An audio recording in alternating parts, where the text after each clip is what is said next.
nous, c'est à la fois un atout et un enjeu industriel considérable, puisqu'on a une usine Toyota qui frôle les 4000 employés.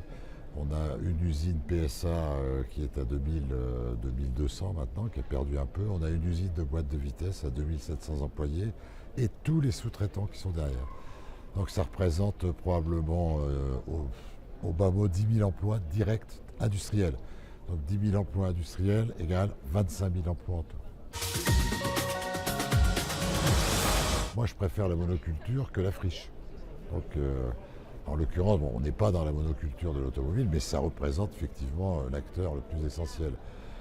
En ce qui concerne le rapport avec les politiques, nous on va intervenir pour aider à installer ou à reconvertir, c'est-à-dire reconvertir des friches, préparer des zones d'accueil, et puis faire tout ce qui va politiquement permettre qu'ils s'installent avec des aides, un support à l'emploi, et puis une articulation avec par exemple le Pôle emploi, de manière à les conforter et aussi qui trouvent sur le territoire la main-d'œuvre.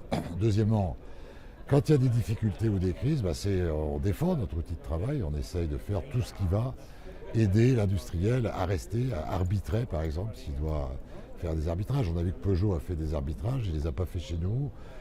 D'abord parce qu'il y a eu un excellent travail de coopération entre les syndicats et l'industriel sur site, et que ça a permis de manière exemplaire de sauver des emplois et de maintenir l'outil. Et puis aussi la capacité pour nous d'aider à tout ce qui peut arriver au décours de la vie d'une industrie pour leur permettre de passer ou des caps difficiles ou au contraire de monter, d'aller à un cap supérieur. Donc c'est un rapport quotidien, pour nous c'est un souci quotidien. Nous avons des lycées professionnels, on a des formations spécifiques qui sont dirigées vers l'industrie automobile. Mais il faut quand même dire que la plupart du temps, les très grands constructeurs comme ceux que nous avons, ils ont aussi leur propre système de formation. Donc ça leur permet soit de trouver des jeunes qui ont déjà une formation et des CAP par exemple, ou plus même d'ailleurs, ou des BTS qui sont adaptés, mais ça leur permet aussi d'aller engager des gens qui n'ont pas de formation spécifique. Il faut savoir qu'une usine comme celle de Toyota, elle peut assurer en 8 semaines la formation d'un agent de production dans des conditions correctes. Et à partir de gens qui sont sans emploi mais sans formation spécifique. Le premier problème, c'est la direction, c'est-à-dire là où on prend vraiment les décisions stratégiques, on sait que ce n'est pas sur nos territoires, ça c'est clair. Et c'est un problème, parce que c'est vrai que les gens qui vont prendre des décisions des fois extrêmement lourdes, ils n'ont pas le patriotisme du territoire, et ça c'est un problème. En ce qui concerne les laboratoires de recherche et tout ce qui est la valeur ajoutée au produit, vous savez qu'à Valenciennes, on a une diversité extrêmement active sur le sujet, qu'on a avec Villeneuve d'Ascq un centre de recherche sur les transports, qu'on est en train de monter une technopole dans laquelle l'industrie sur les transports durables est partie prenante. Donc il appartient au territoire de mettre en place des structures de recherche et de transfert technologique qui s'offrent aux industriels. Et aux industriels de transférer une partie de la recherche là. À Valenciennes, ça se produit, il y a de très gros efforts qui sont actuellement mis en place, notamment au niveau, pour nous, politique de Valenciennes Métropole et de l'Université de Valenciennes, et c'est un dialogue qui est extrêmement fructueux.